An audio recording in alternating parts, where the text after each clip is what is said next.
こんにちは、アカデミアの富代です。富代アカデミアニューベーシックは第6回になります。はじめに、このチャンネルは世界各国の言語に対応しています。多くの言語は自動翻訳はできますが、まだまだ完璧とは言えません。ですが、大体のニュアンスはわかると思います。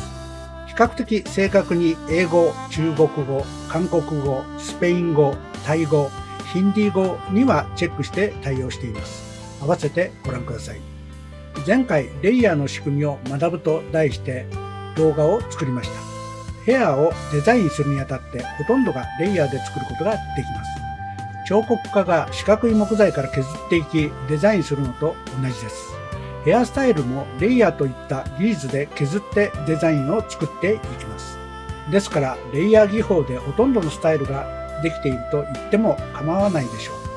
ヘアスタイルの基本でレイヤーを身につければ何でも作れることになります。今回はニューベーシックということで実際サロンで使えそうなヘアスタイルを初心者でも簡単にカットできる方法で作っていきたいと思います。レイヤーの中のオフベースでカットしていきます。今のデザインはワンレングス、レイヤー、グラデーションがミックスされてできていますので技術的にはミックスされていますが主体はオフベースでカットするといったテーマを頭に入れて練習してみてください。でははじめに仕上がりデザインをよく見ていただき全体像を頭に入れてください。物を作るときに誰しもが仕上がりをイメージして作ります。これはとても大切なことです。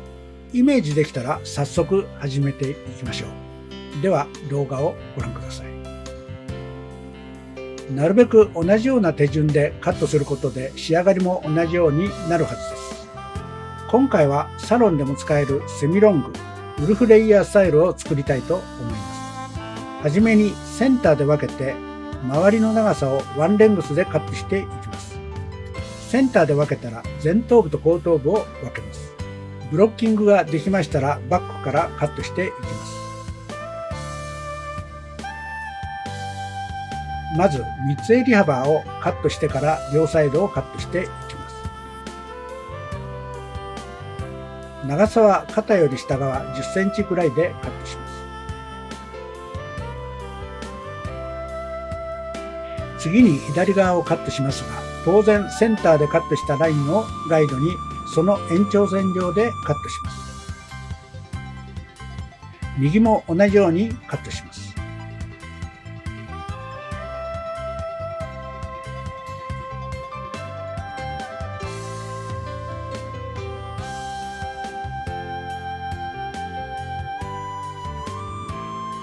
フロントサイドも仕事を早くするためにいっぺんにカットします。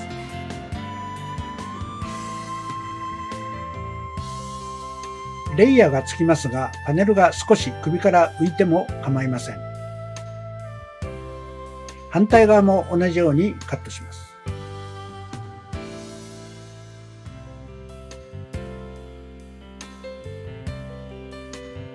センターでガイドを作り、両サイド同じ長さになるようにカットします。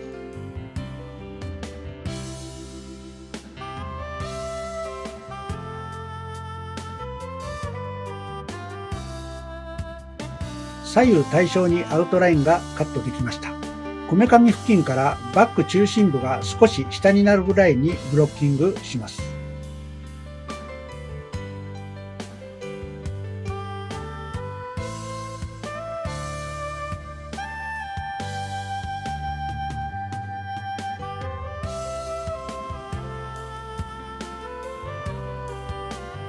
バックからカットしますが、慣れたらこの幅をいっぺんにカットしていきます。今回は特に女性は手が小さいので、慣れるまではここを2等分してカットしていきましょう。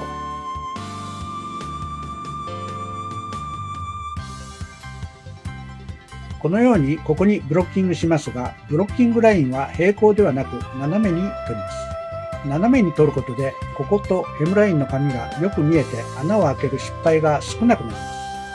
平行に取るよりはこのように斜めに取った方が良いと思います。このようにバックセンターをモヒカンに取り、両サイドのガイドを作ります。パネルは床に平行に引き、内側のガイドを見てみると、このように斜めにカットされています。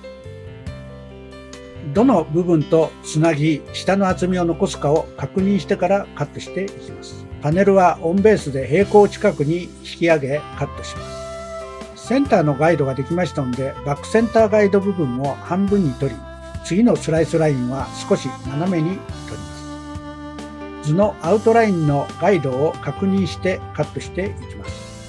そして先ほどと同じようにカットします。次もこのように斜めスライスに取り、バックセンター近くのガイドとヘムラインのガイドをつなぐようにパネルを引きます。そうすることでバックセンター方向にパネルは引かれ、オフベースになります。最後のパネルもこの図のようにカットします。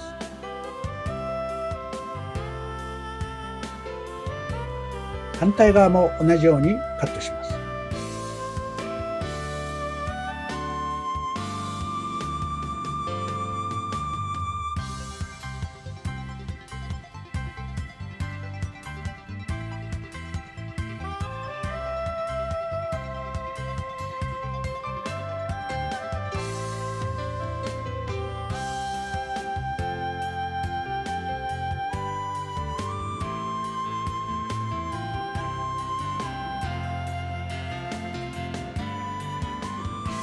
次のブロックに入ります。バックセンターは縦スライスに取り、パネルは床に平行に引き上げ、オンベースでカットします。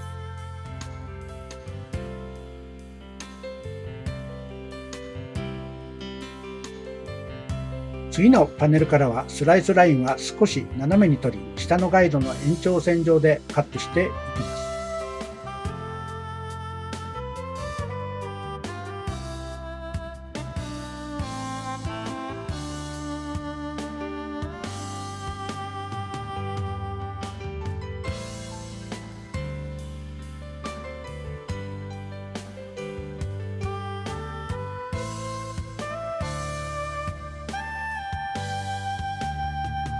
次は上のガイドとヘムラインのガイドを結ぶ感じにカットします。図のスライスラインで示したように上のガイドと下のガイドをつないでいきます。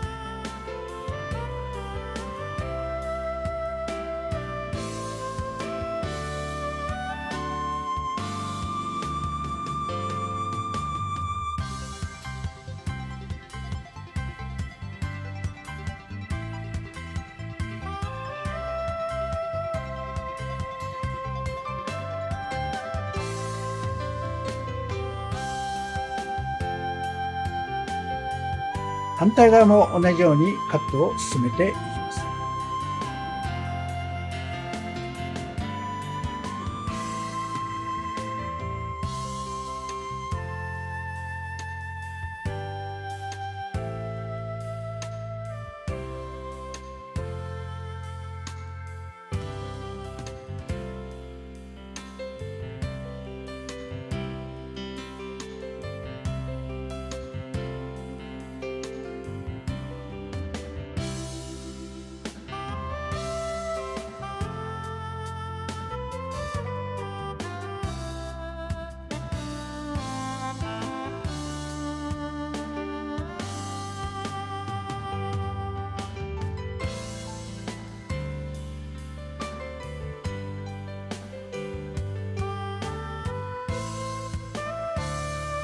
フロントサイド、耳周りは下の紙の厚みが薄くなる部分ですので、穴を開けないようにガイドをしっかり見つけてカットしていきます。ヘムラインのここのガイドを確認して、こことつなぎます。当然オフベースになり、バックセンター方向にパネルは引かれます。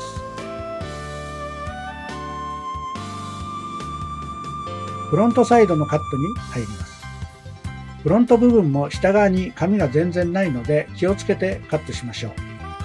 内側のガイドをよく見てカットします。はじめのうちは穴を開けやすいので横スライスに取り、このようにカットします。図でも表していますが、バックの毛束の引き上げ角度と同じです。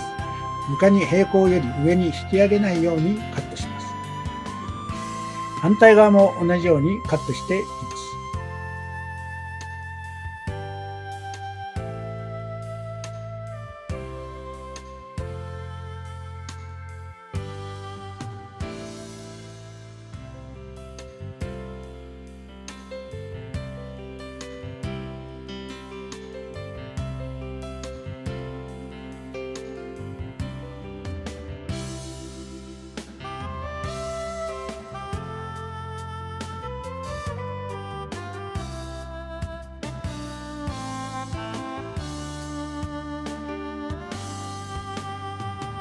バックトップセクションに入ります。この部分は球体ですが、頭を四角イメージして対角線上、要は頭の8回りを意識してカットしていきます。バックセンターに縦スライスでモヒカンガイドを作ります。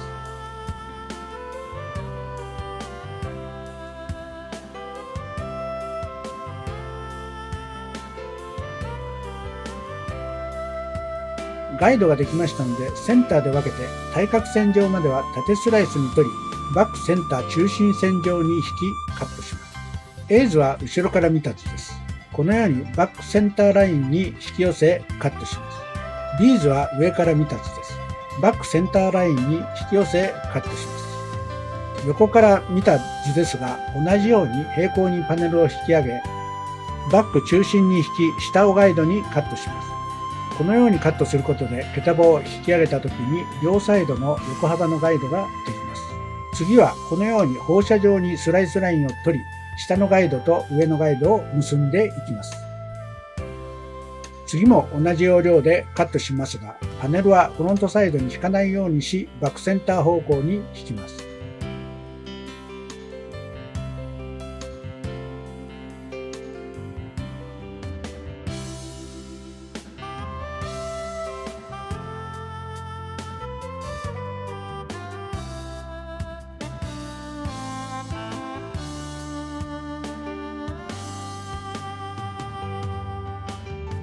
反対側も同じようにカットを進めます。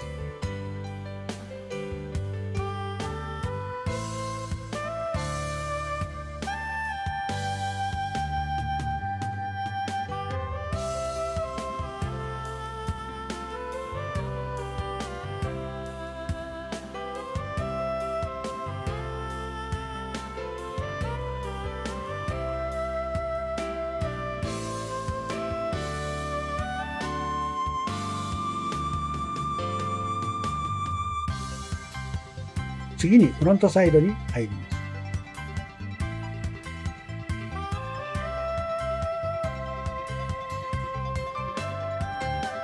パネルの引きは床に平行近くに引きカットしていきます。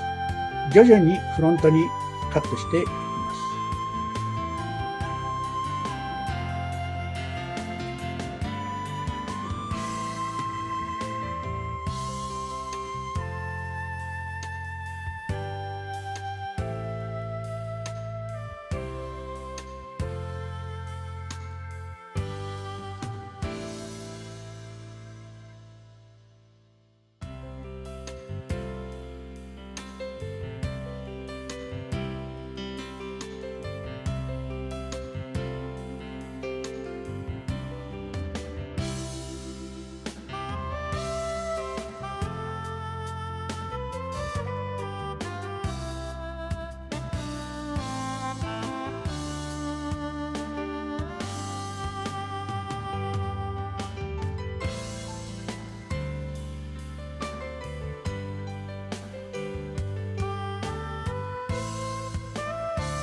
顔周りにパネルが近づいたら、パネルの引き具合が最後に顔正面のどの位置で終わっているかを確認し、反対側も同じ引き具合で終わるようにします。そうすることで両サイド同じ長さにカットすることができます。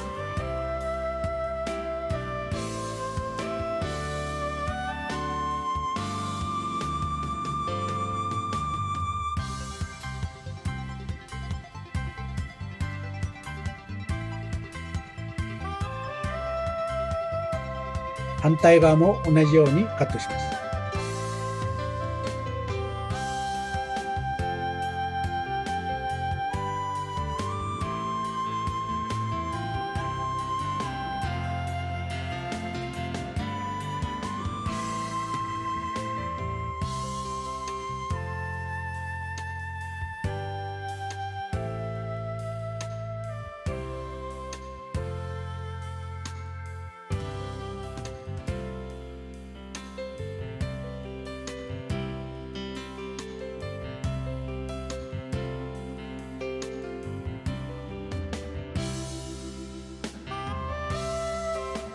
できましたら前髪をカットします。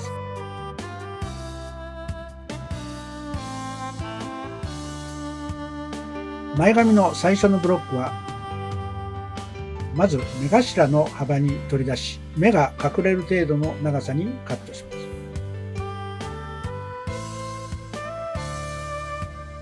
前髪が軽くなるように段差をつけます。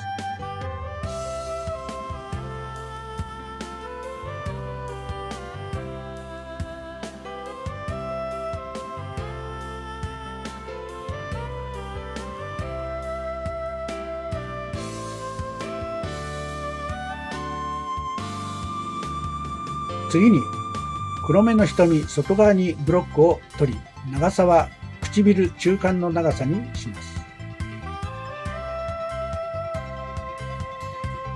センターの前髪とこのようにつなぎます。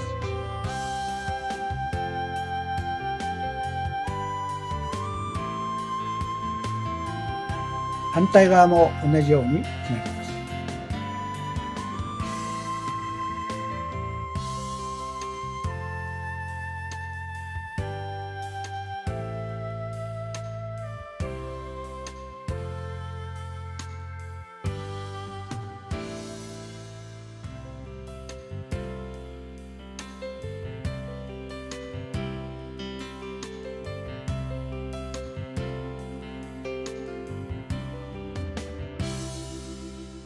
次はこの目尻、こちらも目尻の上がったラインの幅に取り、長さは顎下の長さにカットします。図のブルーの部分です。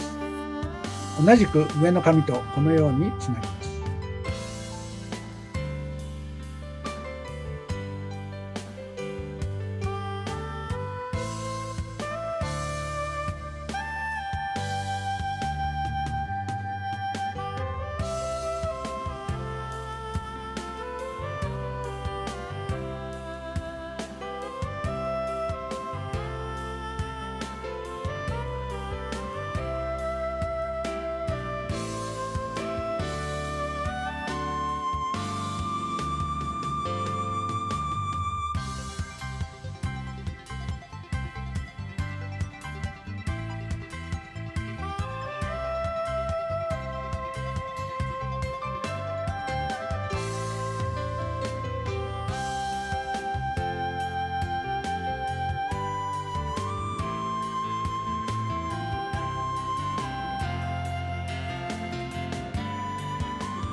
次に前頭部と後頭部を分けます。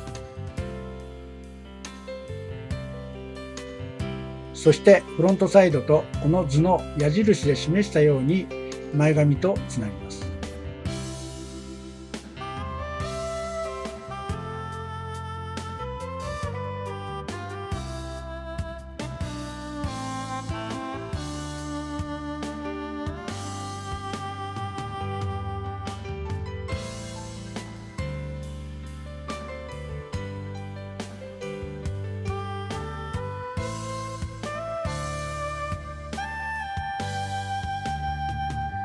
反対側も同じようにカットします。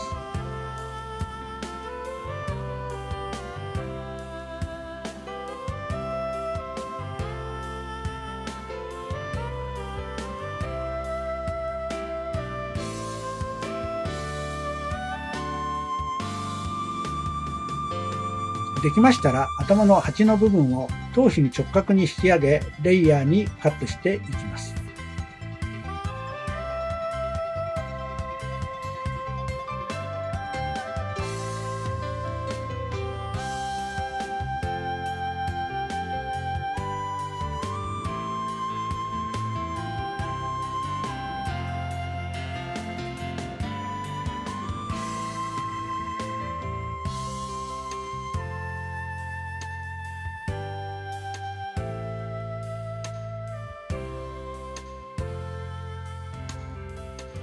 顔周りまでカットを進めていきます。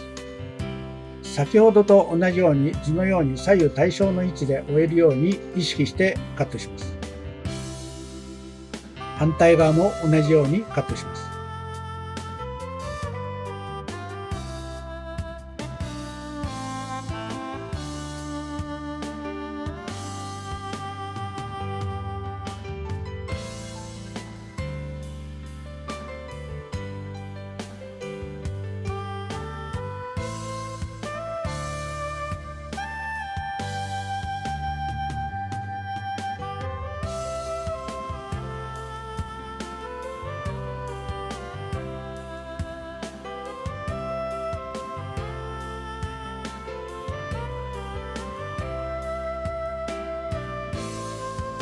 トップを横スライスで取り引き上げてトップの角の部分をカットします。前方方向の紙は後ろに引き、カットできる紙はカットし、角を落とします。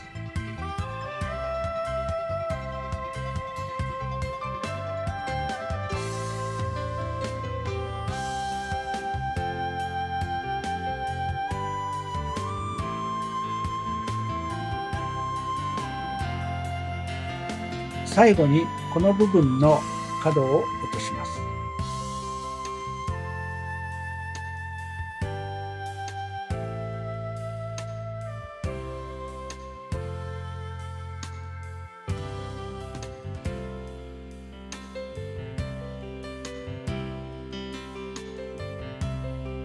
はい、これでウェットカットの終了になります。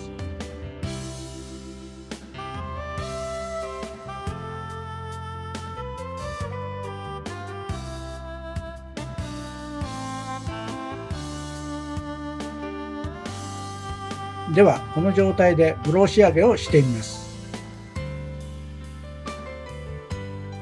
仕上がりです。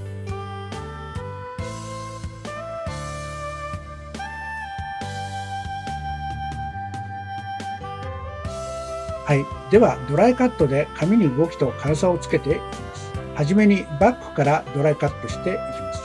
人間もそうですが、ウィッグの場合、特に左右紙の偏りが多く見られます。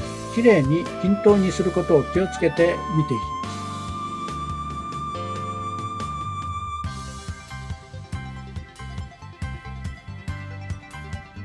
ます。襟足の第1ブロックは中間から毛先に向かってそぎばさみで紙の量を調節していきます。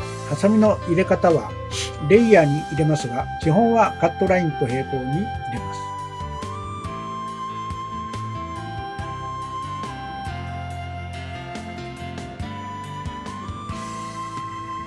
また次のブロックは下の紙と上の紙で押されて動きが出にくいところですので、動きが出やすくなるように入れていきます。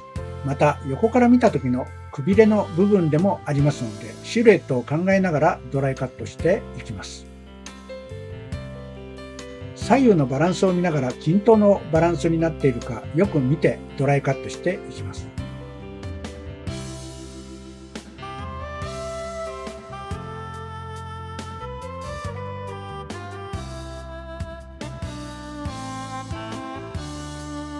トップ付近は表面に短い紙があまり出ないように毛先中心にそぎを行いま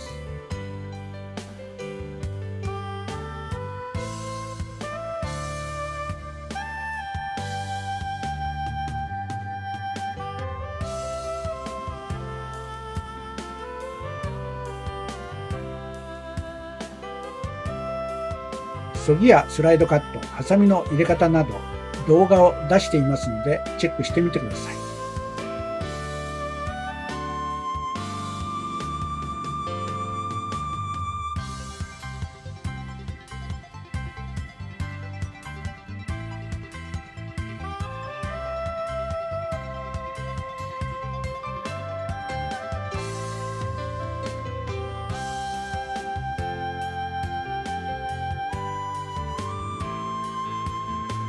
毛先の表情がきれいに出るにはどのようにそぎを使うと良いかなど、日頃からよく観察して入れていきます。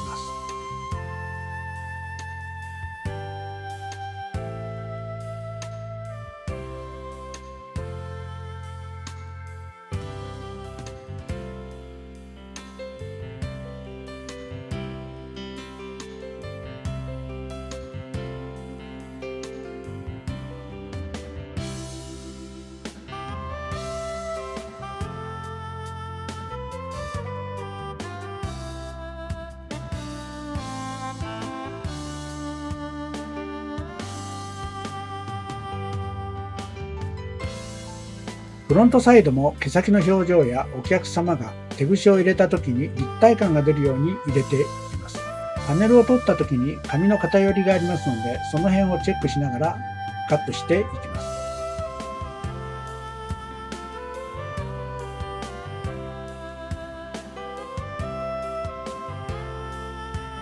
中間部は上下から紙に押されて動きにくいので空間ができるように入れていきます。空間を作ることで立体感と紙に動きが出ます。前側から後ろが徐々に長くなるようにハサミを入れていきます。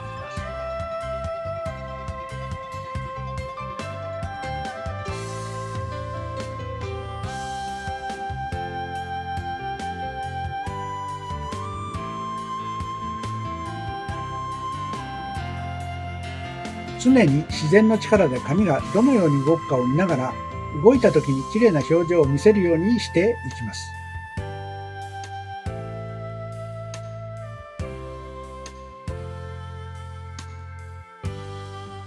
反対側も同じようにカットします。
手ぐしを入れて足りないところは立体感を強調するようにスライドカットしていきます。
出来上がってきましたので、紙に動きを出しながら全体をチェックします。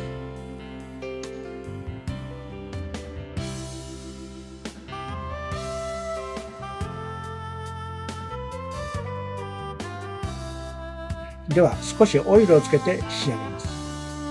あとはアイロンを使ったりするといろいろな表情が出るようにカットはできています。今回はウェットカットとドライカットしたものとの違いを見ていただきたいので、同じように仕上げをしています。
仕上がってきました。はい、仕上がりです。軽さと動きが出やすくなりました。ウェットカットとドライカットの仕上がりの違いがよくわかります。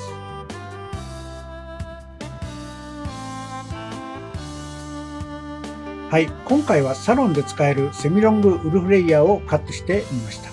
誰でも簡単にカットできるようにカットする工程をできるだけシンプルに簡単にいたしました。わからないところは何回か見直してみてください。図解も多く入れていますので、動画と図解で理解していただけると思います。基本がわかると、どのようなヘアスタイルでもカット方法がイメージできるようになります。次回はショートレイヤーをカットしたいと思います。僕の美容経験が皆様に役立つチャンネルになれば嬉しいと考えています。では、今回の動画が参考になりましたら、いいねボタンとチャンネル登録よろしくお願いします。また、概要欄に過去動画も記載していますので、よかったらチェックしてみてください。ご視聴ありがとうございます。さようなら。